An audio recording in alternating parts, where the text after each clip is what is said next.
Student, आज standard 7th में हम चैप्टर 1 देखने वाले हैं। उसमें चित्रपदानी 1 to 3 देखेंगे। सबसे पहले हम जो संस्कृत वर्ड्स यहाँ दिए गए हैं उसके इंग्लिश ट्रांसलेशन देखेंगे। तो पहले है आसंदह यानी कि चेयर, स्यूत यानी कि बैग, पत्रभार यानी कि पेपर वेट, समीकर यानी कि आयन, भ्रमण भाषा यानी कि मोबाइल फ़ोन, पर्वत यानी कि माउंटेन, पयकम यानी कि कोट, कटह यानी कि मैट, दंडदीपः यानी कि ट्यूबलाइट, पादपः यानी कि ट्री, चषकः यानी कि ग्लास, कंदुकः यानी कि बॉल। फिर से देखेंगे, आसंदः चेयर, स्यूतः बैग, पत्रभारः पेपर वेट, समीकरः आयन, भ्रमणभाषः मोबाइल फोन, पर्वतः माउंटेन, पर्यकः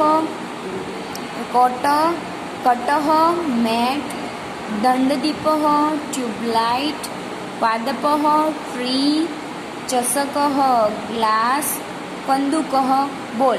चित्रपदानी 1 में all the Sanskrit words ending in a, तो अकारांत आर इन मस्कुलाइन जेंडर यानी कि पुरुषवाचक है। Each of the above Sanskrit words it the word ending in a and in masculine gender, ये सब पुरुषवाचक शब्द हमने देखे।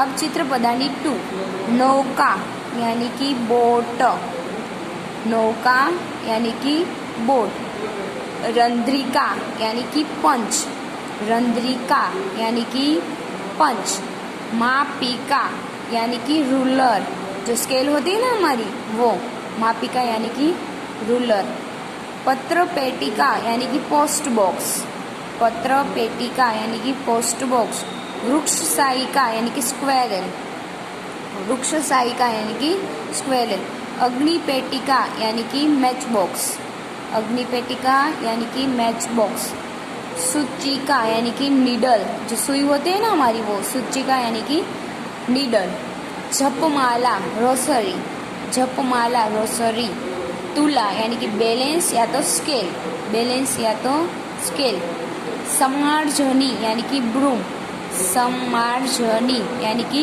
ब्रूम, योजिनी स्टेपलर, स्टेपलर, योजिनी यानी कि स्टेपलर, नृश्रेणी यानी कि लेडर, नृश्रेणी यानी कि लेडर। चित्रपदानी 2 में हमने संस्कृत वर्ड्स और उसके इंग्लिश मीनिंग देखे।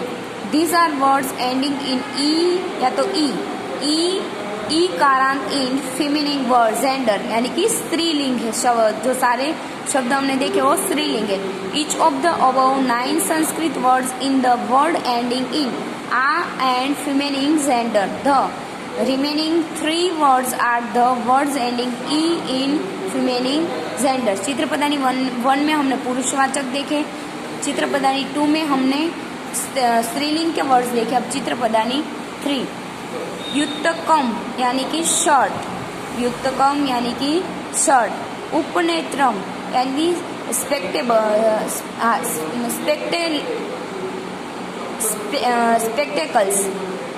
उपनेत्रम यानी कि स्पेक्टेकल्स, कंकतम यानी कि कॉम, कंकतम यानी कि कॉम, अर्गलम यानी कि स्टॉपर, अर्गलम यानी कि स्टॉपर, पर्णम यानी कि लीफ, व्यंजनम यानी कि फैन, आम्रफलम यानी कि मैंगो, आम्रफलम यानी कि मैंगो, गृहम यानी कि हाउस, संगणकम यानी कि कंप्यूटर, द्वारम यानी कि डोर, फैनकम यानी कि सोप और वातायनम यानी कि विंडो। फिर से युत्तकम यानी कि शर्ट, युत्तकम यानी कि शर्ट, उपनेत्रम यानी कि स्पेक्टेकल्स, कंकतम यानी कि कॉम, अर्गलम यानी कि स्टॉपर, पर्णम यानी कि लीफ, व्यंजनम यानी कि फैन, आम्रफलम यानी कि मैंगो, गृहम यानी कि हाउस, संगणम यानी कि कंप्यूटर, द्वारम यानी कि डोर, फैंकम यानी कि सोप, वातायनम यानी कि विंडो। चित्रपदानी 3 में All these Sanskrit words ending in akarant are in nature gender. Each of the above Sanskrit words is the word ending in and in nature gender, यानी कि नपुंसक लिंग के सारे है। तो चित्रपदानी 1 में हमने सारे संस्कृत वर्ड और उसके इंग्लिश मीनिंग देखे। चित्रपदानी 1 में जो है वो सब है पुल्लिंग शब्द। चित्रपदानी 2 में हमने सारे वर्ड्स देखे, वो सारे हैं स्त्रीलिंग। और चित्रपदानी 3 में हमने देखे वो सारे हैं नपुंसक लिंग। तो आपको ये चित्रपदानी 1 to 3 के सारे जो मैंने संस्कृत शब्दार्थ दिए गए हैं उसके इंग्लिश मीनिंग समझाए। तो आपको संस्कृत के इंग्लिश मीनिंग भी याद रखने हैं और इंग्लिश के संस्कृत मीनिंग वो भी याद रखने हैं। तो आप लोग ये सारे जो शब्दार्थ हैं वो नोटबुक में लिखेंगे। और क्या करना है, लर्न करना है और लिखना दोनों है।